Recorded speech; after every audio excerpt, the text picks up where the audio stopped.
안녕하십니까. 대구 경북을 대표하는 시도 때도 없는 뉴스 송보입니다. 오늘의 주뉴스입니다. 대구 경북 지역 섬유 업체들이 경기 침체 속에서도 글로벌 스파 브랜드의 메인 원단을 공급하며 경제 파고를 헤쳐나가고 있습니다. 21일 섬유업계에 따르면 더구실업, 동국섬유, R&D TK 텍스타일, 성한 머티리얼스, 호신섬유, 하나섬유 등이 스페인에 본사를 둔 자라, 망고, 스웨덴의 H&M 등 굴지의 해외 스파 브랜드 업체의 원단을 직수출하고 있습니다. 동국섬유는 자라의 원단 공급처 중 상위 10위권에 이름을 올릴 정도로 탄탄한 위상을 갖고 있습니다. 대구산 원단은 가격대가 중국산보다 다소 높지만 염색 기술과 감량 공정에서 스파 브랜드로부터 두터운 신뢰를 받고 있다고 업계 측은 설명했습니다. 출퇴근 시간대 상습 교통 체증을 빚는 대구 달서대로를 확장하는 공사가 오는 11월 마무리됩니다. 달서대로는 출퇴근 시간 성서 산업단지 등으로 향하는 차량 통행이 많아 극심한 혼잡을 빚는 곳입니다. 특히 대천교 삼거리에서 유천 포스코 서편 내거리 길은 체증으로 교차로 신호대기 시간이 7분에 육박해 운전자들이 큰 불편을 호소했습니다. 대구시는 차량 대기 행렬이 공사 전 900m에서 공사 후 500m로 크게 감소하고 교차로 통과 시간도 7분에서 3분 30초로 단축될 것으로 예상했습니다. 경북대가 제20대 총장 임용 후보자를 교육부에 정식 추천했다고 21일 밝혔습니다.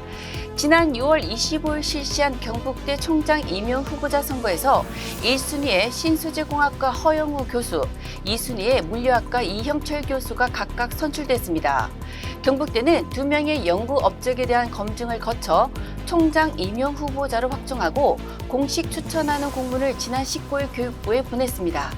코로나19가 다시 퍼지면서 이달 말 확진자가 주당 35만 명으로 정점에 이를 것으로 예상됩니다.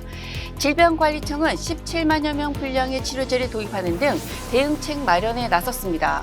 대구시 보건당국도 감염 취약시설과 중증 환자 치료 체계를 강화하는 등 고위험군 보호 방안을 시행합니다. 질병청과 대구시에 따르면 전국의 코로나 입원 환자는 7월 셋째 주 226명에서 이달 둘째 주 1,366명으로 늘었습니다. 대구도 7월 첫째 주 2명에서 한 달 만인 이달 첫째 주엔 48명으로 증가했습니다. 경북 구미시에서 가장 오래된 구도심 원평동 일대 20만 제곱미터가 차례대로 재개발됩니다.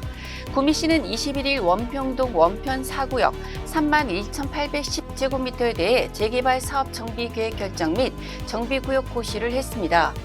이곳에는 전용 면적 39에서 135제곱미터의 임대주택 84가구를 포함해 48층 규모의 아파트 860가구가 신축됩니다.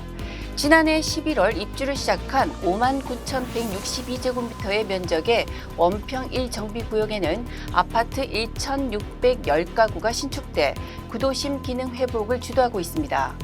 2018년 주택재개발 정비사업 시행계획 인가를 받은 79,778제곱미터 면적의 원평 2정비구역에는 48층 규모의 아파트가 2,103가구가 들어섭니다. 2019년 도시환경 정비사업 시행계획 인가를 받은 31,687제곱미터 면적의 원평 3정비구역에는 아파트 737가구를 신축합니다. 대구지법 형사 8단독은 업무방해 혐의로 기소된 40대 A씨에게 벌금 200만 원을 선고했다고 21일 밝혔습니다. A씨는 지난 4월 1일 오후 3시 40분부터 다음날 오전 10시 5분까지 대구 남구의 한 아파트 정문 주차장 출입구를 본인이 BMW 승용차로 가로막아 아파트 단지 내 차량 출입을 방해한 혐의로 재판에 넘겨졌습니다. 평소 해당 아파트를 자주 방문한 그는 아파트 관리사무소에서 본인 차량에 대한 출입증을 발급해주지 않는다는 이유로 출입구를 가로막은 것으로 알려졌습니다. 지금까지 8월 22일 목요일 영남일보 시도 때도 없는 뉴스였습니다. 다음 시간에 뵙겠습니다.